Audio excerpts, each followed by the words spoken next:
राजू एक छोटे से गांव धनपुर में रहने वाला 17 वर्षीय लड़का, जहां बिजली अक्सर चली जाती थी और इंटरनेट सपने जैसा लगता था। उसके माता पिता किसान थे, जिनकी जमीन से साल भर बस गुजारा चलता था। राजू पढ़ाई में अच्छा था, लेकिन संसाधनों की कमी और आर्थिक हालात ने उसके सपनों पर धूल की परतें चढ़ा दी थी। फिर भी उसका सपना था एक दिन बड़ा आदमी बनना। एक दिन गांव के सरकारी स्कूल में एक आईएएस अफसर का भाषण हुआ, जो कभी इसी गांव से पढ़ा था।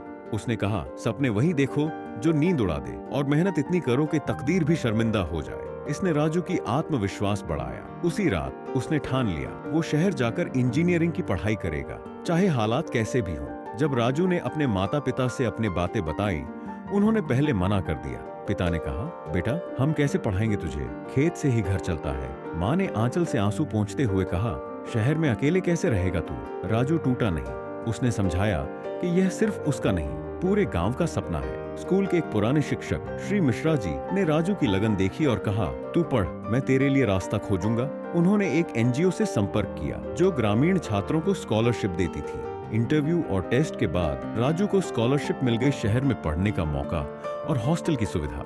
राजू अब लखनऊ के एक प्रतिष्ठित कॉलेज में आ गया, लेकिन यहीं असली संघर्ष शुरू हुआ। अंग्रेजी मीडियम क्लासेस, नए माहौल और स्मार्ट शहर के लड़कों के बीच वो खुद को बहुत छोटा महसूस करता था। पहले सेमेस्टर में राजू का ग्रेड खराब आया। उसने रात रात भर पढ़ाई की, लेकिन अंग्रेजी, कंप्यूटर और टेक्निकल शब्द उसे डराते थे। उसी कॉलेज में एक लड़का था, राहुल, जो मुंबई से आया था। शुरुआत में दोनों में फर्क था, लेकिन धीरे धीरे राहुल ने राजू की मदद करनी शुरू की। उसने राजू को लैपटॉप चलाना सिखाया, कोडिंग में गाइड किया और अंग्रेजी में आत्मविश्वास बढ़ाया। राजू को एक और दुश्मन मिला, निराशा। कई बार वो खुद से कहता, शायद मैं नहीं कर सकता, लेकिन हर बार उसे अपने गांव, माँ पिता और वह भाषण याद आता, कभी हार मत मानो। तीसरे वर्ष में कॉलेज में एक नेशनल लेवल हैकथॉन हुआ।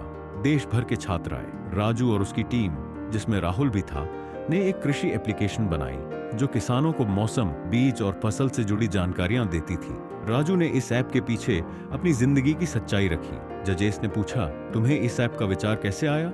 राजू ने कहा, क्योंकि मैं खुद एक किसान का बेटा हूँ। हैकाथॉन के दिन सर्वर क्रैश हो गया। राजू की टीम का डेटा लॉस्ट हो गया। समय कम था और सबने हार मान ली। लेकिन राजू ने कहा, अगर हम अभी हार मानने लगे, मेरी गांव के माएं फिर भरोसा कैसे करेंगी? टीम ने 3 घंटे में सब दोबारा बनाया। जब परिणाम आया, राजू की टीम प्रथम आई। राजू को एक मल्टीनेशनल कंपनी से इंटर्नशिप का ऑफर मिला।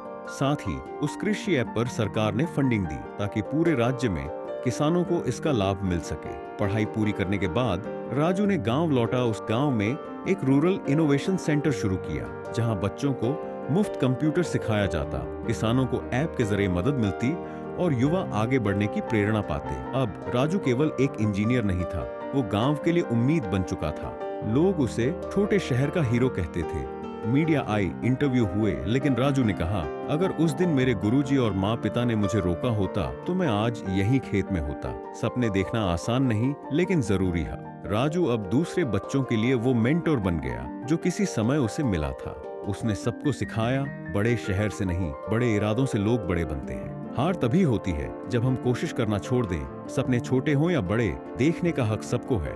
मॉरल ऑफ द स्टोरी, कभी हार मत मानो। सपना चाहे छोटा हो या बड़ा, अगर दिल से चाहो और मेहनत से निभाओ, तो मंजिल जरूर मिलती है। ऐसे और मोटिवेशनल वीडियो के लिए लाइक एंड सब्सक्राइब करना मत भूलना। तो फिर मिलते हैं नेक्स्ट वीडियो में।